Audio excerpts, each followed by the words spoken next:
Surat sederhana yang merubah seorang pemimpin, perjalanan haji Presiden Soeharto.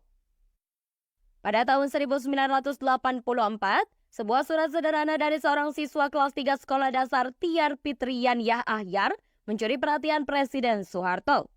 Dalam surat itu, sang siswa bertanya dengan polos, "Kok Pak Presiden belum menunaikan haji?" Pertanyaan itu mewakili banyak hati kecil yang penasaran tentang kenapa pemimpin negara belum menunaikan ibadah haji, sesuatu yang sangat penting bagi umat Muslim.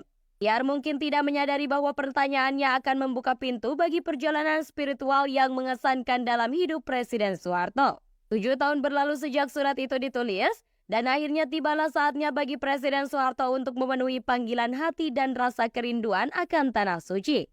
Pada tanggal 17 Juni 1991, bersama Ibu Tien dan rombongan yang terdiri dari putra-putri menantu, dokter pribadi, pengawal, fotografer pribadi, dan pembimbing haji Kiai Haji Koshim Nurzeha, mereka berangkat ke Tanah Suci untuk menunaikan ibadah haji. Kedatangan mereka di Tanah Suci disambut dengan hangat oleh Gubernur Mekah, Pangeran Majid bin Abdul Aziz, mewakili Raja Fahd. Sebuah penghormatan yang luar biasa bagi pemimpin Indonesia dari Kerajaan Arab Saudi. Presiden Soeharto dan rombongan ditempatkan di Royal Guest House, penginapan istimewa di Mekah sebagai bentuk penghargaan dan keramahan dari negara tuan rumah. Bagi mereka, perjalanan ini bukan sekedar mengunjungi tempat suci, tetapi juga merupakan perjalanan spiritual yang mendalam untuk merenungkan arti hidup dan memperkuat iman. Di tengah keramaian dan kebesaran Tanah Suci, mereka melaksanakan rangkaian ibadah haji dengan penuh hikmat, beribadah bersama jutaan orang Muslim dari seluruh penjuru dunia. Merasakan harmoni dan persatuan dalam perbedaan, membuat momen ini semakin berarti bagi Presiden Soeharto dan rombongan. Pada salah satu momen yang tak terlupakan,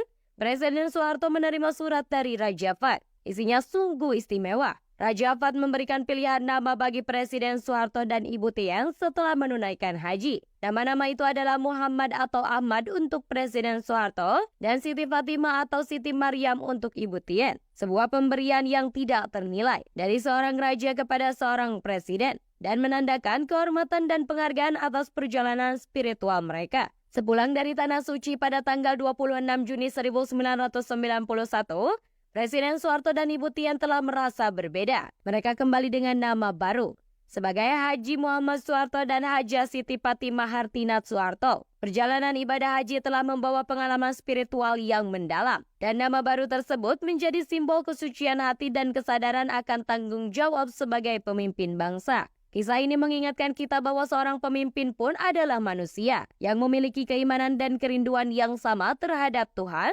Surat sederhana dari seorang siswa mampu mengilhami perubahan besar dalam hidup seorang presiden, membawa mereka ke Tanah Suci untuk menunaikan ibadah haji dan memberikan nama baru yang penuh makna sebagai penghormatan atas perjalanan spiritual mereka. Perjalanan ini tak hanya meninggalkan kenangan indah bagi Presiden Soeharto dan rombongan, tetapi juga menunjukkan betapa pentingnya menjaga iman dan kesucian hati dalam kepemimpinan dan